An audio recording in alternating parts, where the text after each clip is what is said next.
Hello friends, welcome to my channel knowledge with आरजू।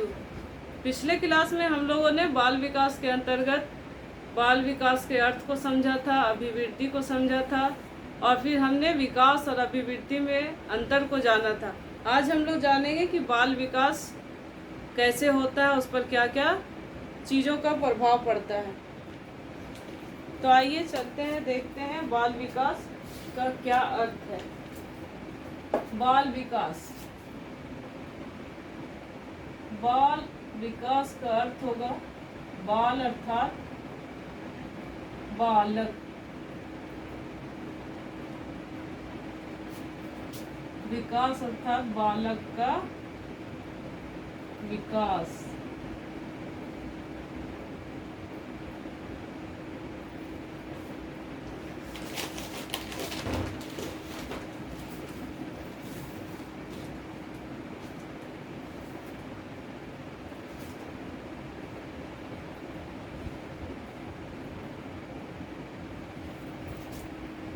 अब ये जो बालक का विकास होता है, ये एक लंबी प्रक्रिया है और यह प्रक्रिया बहुत सारी अवस्थाओं से होकर गुजरता है। अचानक से बालक का विकास नहीं हो जाता है।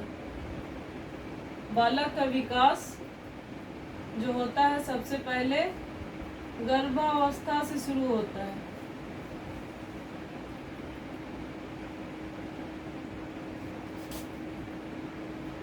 बालक का विकास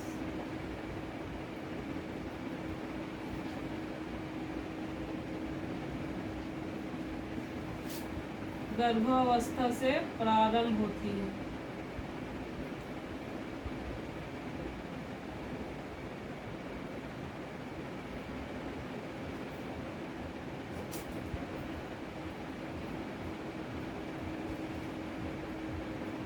गर्भावस्था के बाद हो जाती है शैशवा अवस्था में।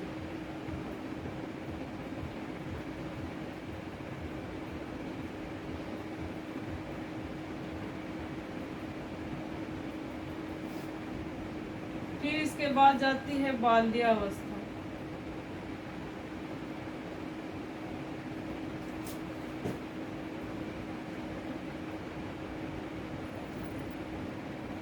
फिर यहाँ से आती है किशोरावस्था।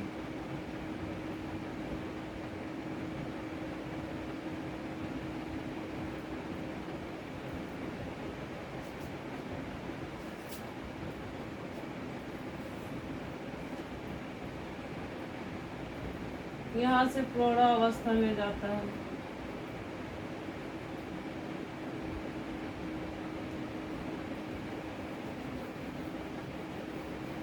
हम लोग अभी यही किशोरावस्था तक जानते हैं। ये एक प्रक्रिया है। बालक का जो विकास होता है उसका एक प्रक्रिया, एक अवस्था है कि एक अवस्था से दूसरी अवस्था में, दूसरे से तीसरी अवस्था में पहुंचकर ये अपनी परिपक्वता को प्राप्त करता है। ये फिर कहाँ आ जाता है? परिपक्वता की ओर।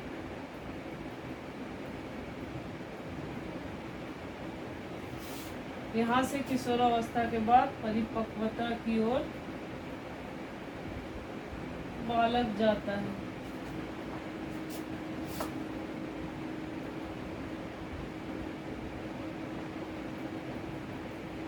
बालक का गमन हो जाता है।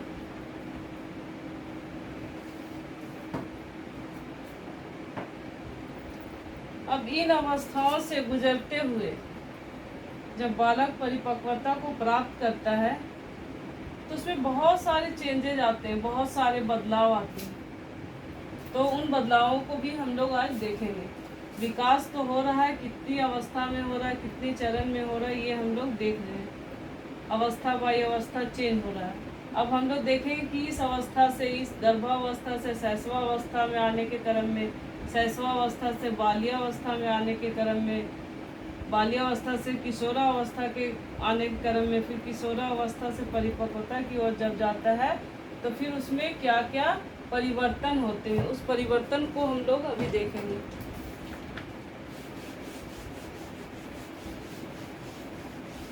ये मैंने डायग्राम बनाया है दोस्तों, ये बहुत ही हेल्पफुल होगा आप लोगों के लिए परीक्षा में समझने के लिए और याद रखने के लिए। हमें ज़्यादा विद्वान नहीं बनना है, हमें पढ़ना उतना ही है जितना हमारा सिलेबस कहता है। अब पढ़ना ऐसे है कि जो हमारे दिमाग में फिट कर जाए, ज़्यादा हमारे दिमाग को थकावट ना हो, यानी पॉइंट टू पॉइंट।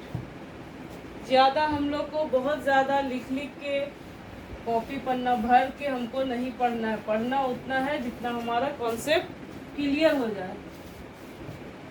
अब हम लोग देखेंगे कि इन अवस्थाओं से होते हुए बाल विकास के क्रम में क्या क्या परिवर्तन होते हैं। विकास के क्रम में होने वाले परिवर्तन।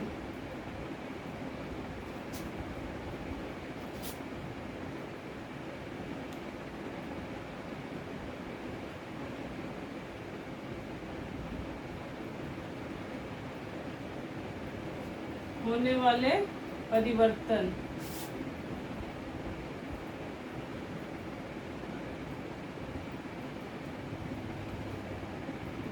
कोई फ्रेंड नोट करना चाहे तो इसे नोट करके रखें, ये आपके एग्ज़ाम के लिए बहुत ही हेल्पफुल होगा। और जब परीक्षा होगी उस समय दोहराने के लिए आपके पास ज़्यादा समय नहीं होगा और ये आपके लिए मेमोरी की का काम करेगा। तो हम लोग देखते हैं कि विकास के क्रम में जब वह बच्चा अवस्थाओं से गुजरता है तो उसके में क्या क्या परिवर्तन आते हैं, क्या क्या चेंजेस आते हैं।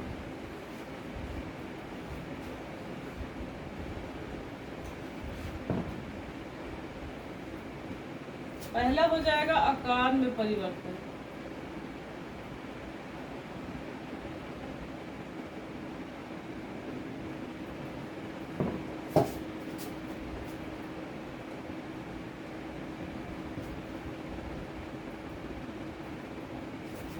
फिर है अनुपात में परिवर्तन।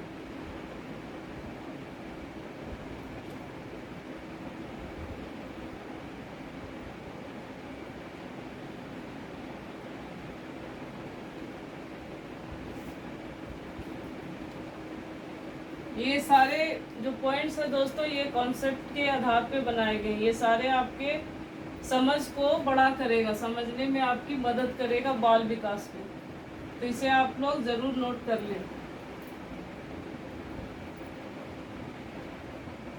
पुरानी आकृतियों का लोप।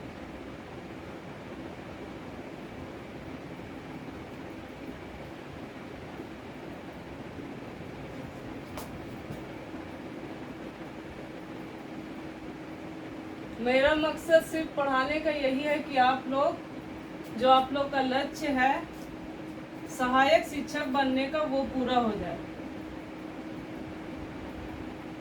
जो आपकी जिद है सहायक शिक्षक बनने की वो आप लोग आसानी से अचीव कर लें। अब हो गया, पुरानी आकृतियों का लोप हो जाता है, उसकी जगह में नई आकृति आती है।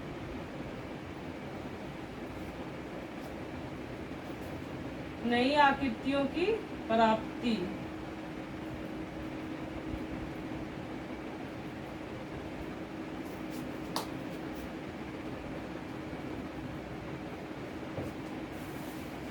हम पॉइंट वाइज इसे देखेंगे और समझे कि आकार में परिवर्तन। क्या आप सभी को एक बच्चा जो बालक से फिर किशोरावस्था में पहुंच जाता है उसमें कुछ चेंजेस आते हैं आकार में? बिल्कुल आते हैं। वो बच्चा जो 2.5 फीट का था, 3 फीट का था, वो किशोरावस्था में पहुंचते पहुंचते 6 फीट का हो सकता है, 5 फीट का हो सकता है। यानी कि उसका आकार में परिवर्तन हो जाता है। उसके हाथ बड़े हो जाते हैं, पैर बड़े हो जाते हैं, फेस में परिवर्तन हो जाता है, लंबाई में परिवर्तन होता है, उसका वज़न में परिवर्तन, यानी उसके पूरे आकार में परिवर्तन हो जाता है। जो बच्चा जन्मजात जब पैदा होता है क्या उस तरह से वो किशोरावस्था में दिखता है? बिल्कुल नहीं, लगता है कोई दूसरा बच्चा है। ऐसे भी फिल्मों में आप लोग को अक्सर दिखाया जाता होगा, बच्चा में कोई और एक्टर रहता है या एक्ट्रेस रहती है और जब वो बड़ा हो जाता है तो पूरा का पूरा उसको चेंज कर दिया जाता है। नहीं दिखता है कि फिर वही जो बच्चा पार्ट किया था वही बड़ा होके कर रहा है। कितना फ़र्क दिखाता है। ये रियल है। बच्चा जो छोटा रहता है उस बड़ा होने के बाद उसकी पूरी आकृति में चेंजेज आ जाते हैं। अब हम लोग देखेंगे कि अनुपात में परिवर्तन। बालक जब वो अवस्थाओं से गुजरता है, जैसे गर्भावस्था, शैशवावस्था, किशोरावस्था से जब वो आगे गुजरते जाता है तो उसमें बहुत सारे परिवर्तन होते हैं, और वो परिवर्तन जो होता है एक अनुपात में होता है। ये नहीं कि जैसे तैसे, एक सीरियल नंबर में एक अनुपात रहता है, उसी के अनुपात में बढ़ता है। जैसे जब बच्चा पैदा होता है उस वक्त उसका अनुपात बढ़ने का थोड़ा तेज़ी से रहता है, लेकिन जैसे जैसे वो और बड़ा होते जाता है तो उसका वज़न में बढ़ोतरी थोड़ा कम हो जाता है, उसकी लंबाई में बढ़ोतरी कम हो जाती है। जैसे 2 साल तक बच्चा थोड़ा ज़्यादा बढ़ता है और 2 साल के बाद उसकी लंबाई वगैरह में थोड़ा सा बढ़ने का क्रम, अनुपात जो होता है कम हो जाता है। इसी तरह उसके सीखने में, उसके संवेग में, उसके बुद्धि में ये सारा परिवर्तन अनुपात के अनुसार बढ़ता है, घटता भी है। पहले जो अनुपात रहता है, बच्चा जब छोटा रहता है उस समय उसका बुद्धि वगैरह का अनुपात जो किशोरावस्था में रहता है उसके लेवल से थोड़ा सा कम होता है, लेकिन जब वो किशोरावस्था को प्राप्त करता है तो उसके अंदर तर्क की शक्ति आ जाती है, बुद्धि परिपक्व हो जाता है, बहुत सारी सोचने समझने की शक्ति आ जाती है। यानी कि इसका अनुपात जो होता है हर अवस्था में अलग अलग होता है। अब है कि पुरानी आकृतियों का लोप हो जाता है और नई आकृति प्राप्त करते हैं। पुरानी आकृति बेशक लोप हो जाती, जैसा वो पहले दिखता है वैसा नहीं दिखता है। अब बच्चा जब किशोरावस्था को प्राप्त करता है तो क्या होता है, उसके दाढ़ी मूछ, लड़का है तो दाढ़ी मूछ निकल गए, फिर उसके हाथ पैर बड़े हो जाते हैं, वज़न बड़ा होता है, तो ये पुरानी आकृति का लोप हुआ और उसकी जगह से एक नई आकृति का रूप वो बच्चा, वो बालक ले लेता है। यहाँ तक फ्रेंड्स आप लोग को समझ में आ गया होगा, उम्मीद करते हैं अच्छे से। और जिनको नोट करना है ये सारे पॉइंट्स को नोट कर लें। अब हम लोग जानेंगे कि ये अवस्था से तो गुजर गया बालक, उसका विकास किन किन अवस्थाओं से होकर गुजर रहा है, फिर विकास के क्रम में क्या क्या परिवर्तन हो रहे हैं, ये सारी बातों को हम लोगों ने देख लिया। अब हम लोग देखेंगे कि इन बालक का जो विकास होता है वो किस पे निर्भर करता है, किन बातों पे निर्भर करता है, उनका विकास जो होता है किस पे डिपेंड करता है।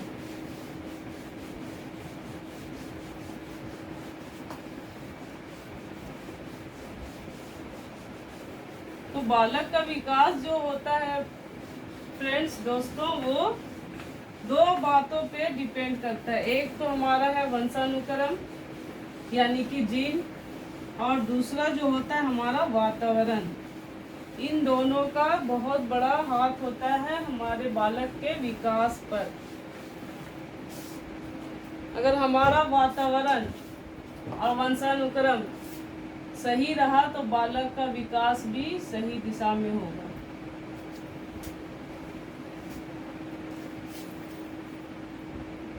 अब हो गया बालक के विकास का आधार, विकास का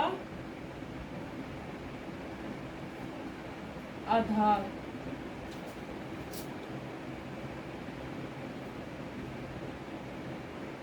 विकास का आधार 2 बातों पे डिपेंड करता है। पहला हमारा होगा वंशानुक्रम,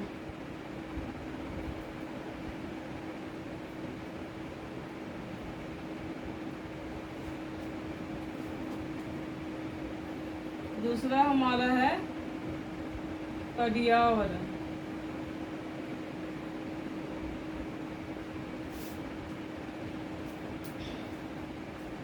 अब ये जो पर्यावरण है ये भी 2 तरह का होता है। एक हो गया हमारा प्राकृतिक पर्यावरण,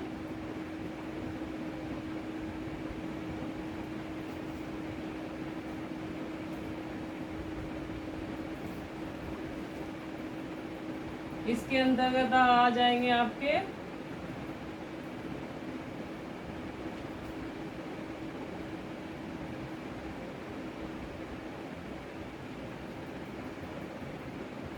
नदी, पहाड़,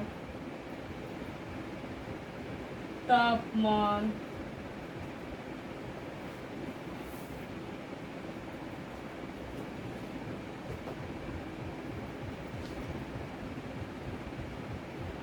जल, वायु आदि। फ्रेंड्स, क्या इन सब बातों का प्रभाव हमारे विकास पर पड़ता है या नहीं? पड़ता है, बिल्कुल पड़ता है। हम जैसे वातावरण में रहते हैं उस तरह का हमारा विकास होता है। हमारे बॉडी का, हमारे मानसिक रूप से विकास इन्हीं सब बातों पे बहुत हद तक डिपेंड करता है। अब हम देखेंगे, ये तो वो प्राकृतिक पर्यावरण, एक हो जाएगा हमारा दूसरा सामाजिक पर्यावरण।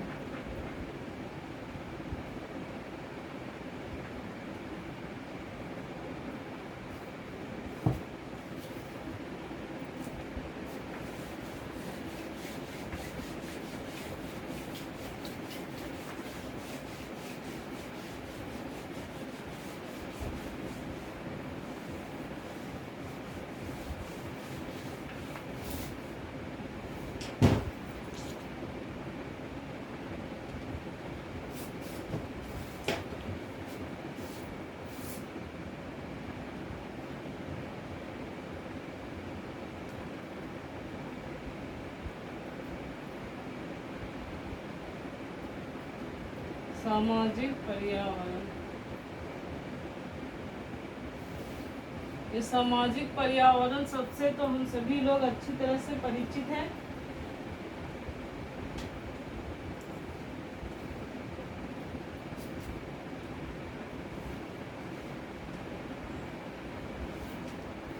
सामाजिक पर्यावरण के अंतर्गत आ जाएगा हमारा पारिवारिक परिवेश।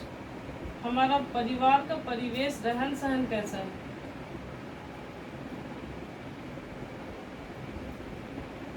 पारिवारिक परिवेश,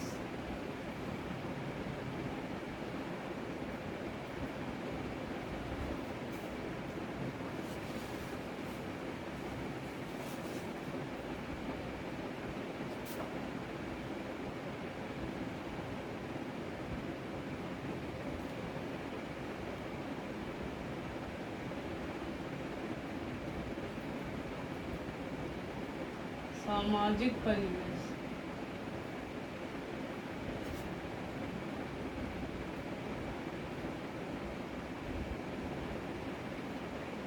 धार्मिक परिवेश,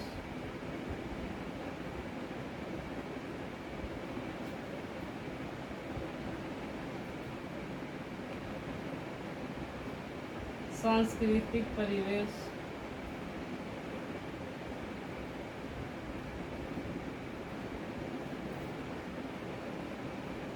राजनीतिक परिवेश,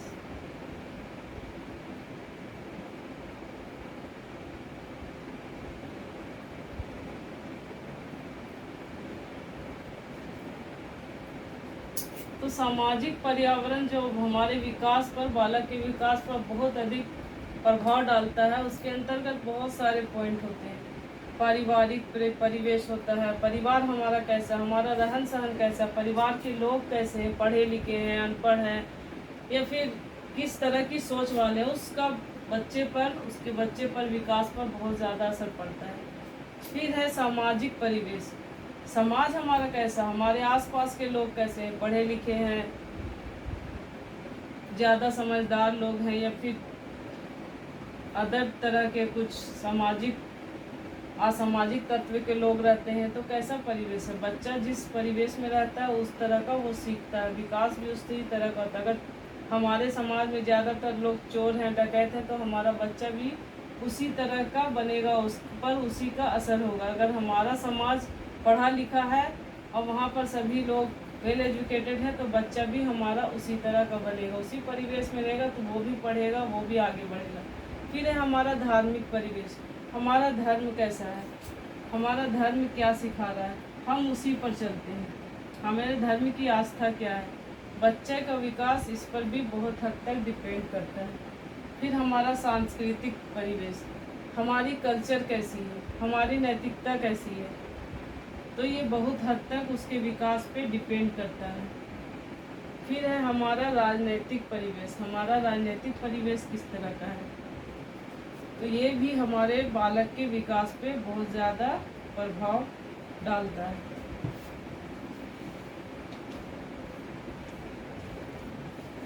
सामाजिक परिवेश की महत्ता, या फिर ये, या यूँ कहें कि पर्यावरण की महत्ता पर एक मनोवैज्ञानिक जिनका नाम है वॉटसन, वो इतना अधिक जोर देते हैं कि उन्होंने यहाँ तक कह दिया कि हमें एक शिशु, नवजात शिशु दे दो, और मैं चाहूँ तो उसे डॉक्टर बना दूँ, वकील बना दूँ, या तो चोर बना दूँ या डाकू बना दूँ। मैं जो चाहूँ, जैसा चाहूँ वैसा बना दूँ। पर्यावरण की इतनी ज़्यादा महत्ता उन्होंने बताई कि पर्यावरण का इतना ज़्यादा एक बालक के विकास पे असर करता है कि उसको जैसा चाहे हम जिस पर्यावरण में रखेंगे, जिस परिवेश में रखेंगे, बच्चा उसी तरह बन जाएगा।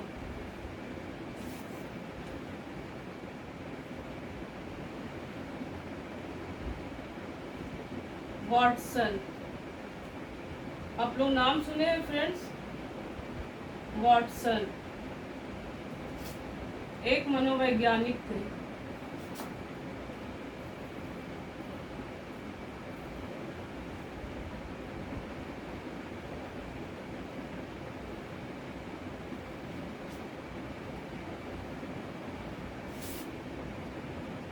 एक मनोवैज्ञानिक है।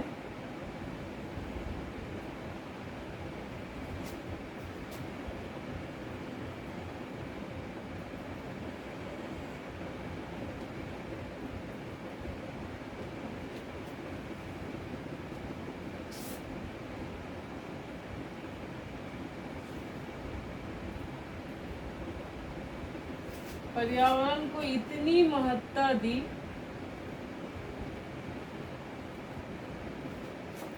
इतनी महत्ता दी है कि उन्होंने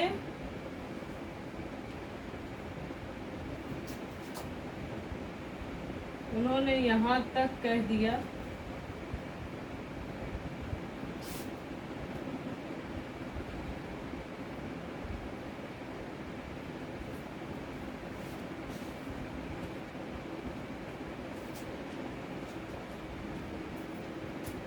कि मुझे नवजात शिशु दे दो, मुझे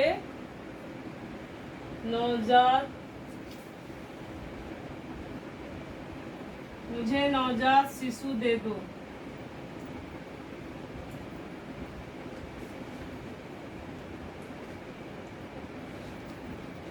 मैं उसे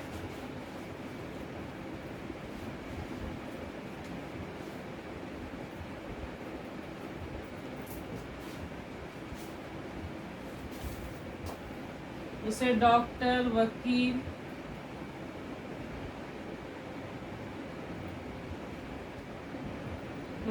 या चोर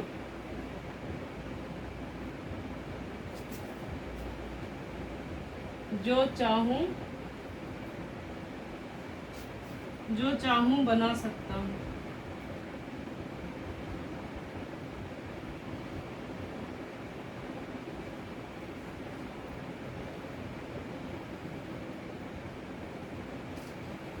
ये जो वॉटसन नामक मनोवैज्ञानिक है, उनका जो वक्तव्य है,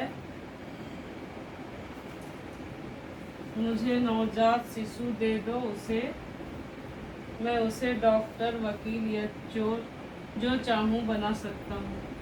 ये आपका वेरी इम्पोर्टेंट है दोस्तों। ये अक्सर एग्ज़ाम में पूछे जाते हैं कि ये उनका स्टेटमेंट दिया रहेगा कि मुझे नवजात शिशु दे दो, उसे मैं डॉक्टर, वकील या चोर जो चाहूँ बना सकता हूँ। ये किसका कथन है? तो आप लोग यहाँ देख चुके हैं कि किनका कथन है। ये वॉटसन का कथन है। तो आप लोगों को अगर ऐसे क्वेश्चन पूछे जाते हैं तो आराम से आप लोग इनको सॉल्व कर लेंगे। जो नोट करना चाहते हैं वो नोट कर लें।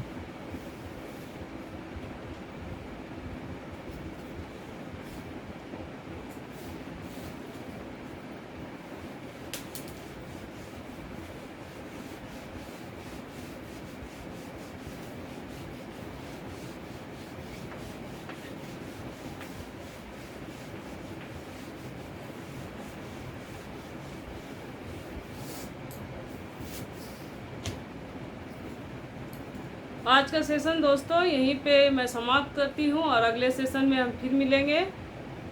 बाल विकास में अभिवृद्धि और वंशानुक्रम का और पर्यावरण का क्या प्रभाव पड़ता है, उसको और हम लोग डिटेल में जानेंगे। तब तक के लिए धन्यवाद। और जो लोग हमारे चैनल पे नए हैं वो लोग ज़रूर से ज़रूर सब्सक्राइब करें, और हमारा सेशन अगर अच्छा लगा हो तो उन्हें लाइक और शेयर ज़रूर करें। धन्यवाद। अब मैं किधर जाऊँ?